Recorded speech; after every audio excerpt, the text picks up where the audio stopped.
He looked right into her eyes through the screen and said, "I love you. I'll protect you." The voice was steady. The smile was soft. The man was a TV star millions trusted. And in Los Angeles 2025, a grandmother believed him, until the moment the truth shattered her life. Hello everyone, and welcome back to our channel. Today's story isn't about monsters in the dark. It's about a face you think you know, a voice you're sure you recognize, and how technology turned both into a weapon. Los Angeles, California. Summer 2025. A woman we'll call Abigail opens Facebook. A friendly message arrives, then a video. The man in the video is the longtime soap opera actor she's watched for years. He says her name. He leans closer, whispering, "Trust me." At first, it's little things. Inside jokes from interviews, phrases fans would know. Then come voice memos, late-night video messages that feel intimate, private. Each clip looks like him, sounds like him. The pauses, the breath, the good night at the end. They feel human.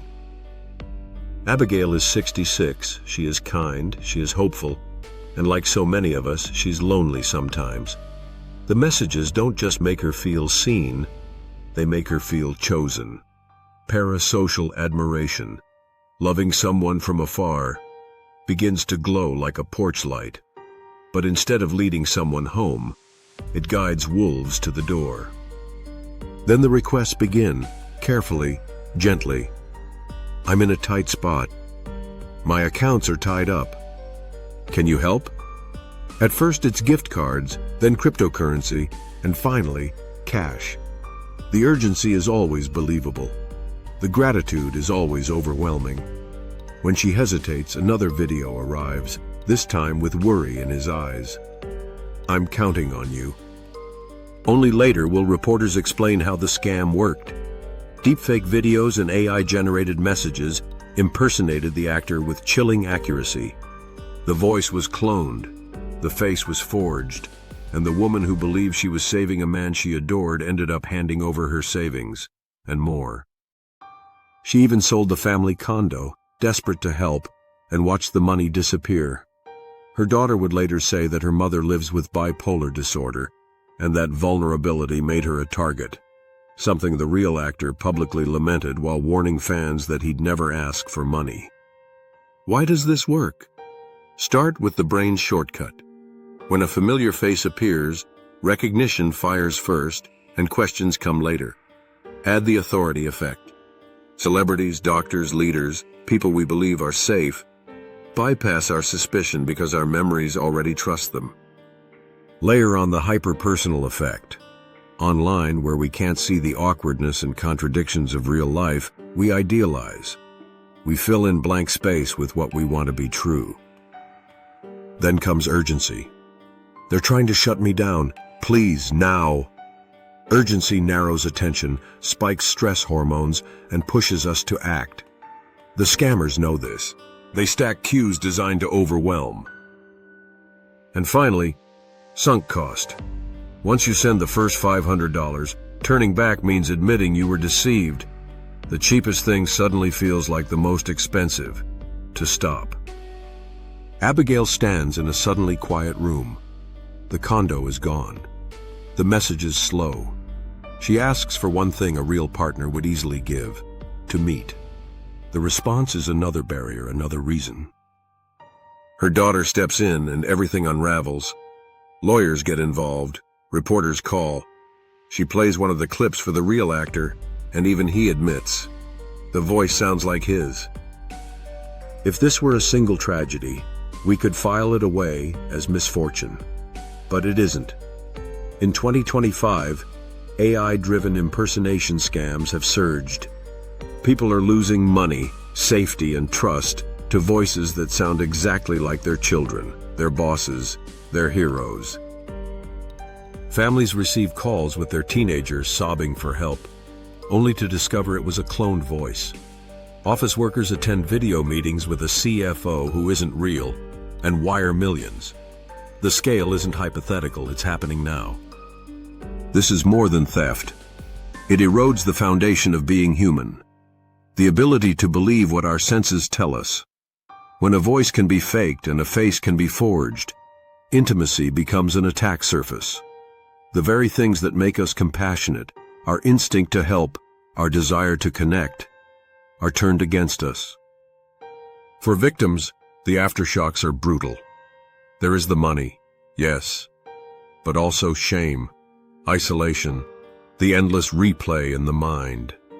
How did I not see it? People blame themselves for being human, and that's the quietest cruelty of all. But here's the part of the story I want you to hold on to. The moment the illusion breaks is not the end of you. It can be the beginning of a boundary. In case after case, what saves people is not genius or paranoia. It's simple verification. A pause, a call to a known, verified number, a rule written on the fridge, no urgent money decisions on a phone call, a family password, multi-factor authentication, 2 friends on speed dial whose only job is to say, "Let's breathe and check." Deepfakes don't need to be perfect. They only need to be plausible in a moment of emotion. Our brains are prediction machines. If 95% of the pattern looks right, the jawline, the cadence, the catchphrase, the remaining 5% is filled in by hope. Lighting glitches read as bad Wi-Fi. Lip sync drift feels like compression. We forgive artifacts because we want the connection to be true. Scammers count on that forgiveness. They move you off public platforms into private chats. They mirror your schedule so replies feel immediate. They sprinkle tiny verifiable facts pulled from interviews and fan pages so trust accumulates. They give you wins. "You saved me, Angel." So the dopamine keeps you close. And when you hesitate, they hand you a crisis shaped exactly to your empathy. A legal freeze, a hospital bill, a canceled contract. It's a story designed to bypass your logic and activate your loyalty.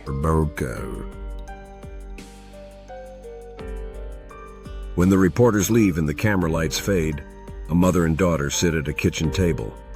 There is anger, there is grief, and there is a plan.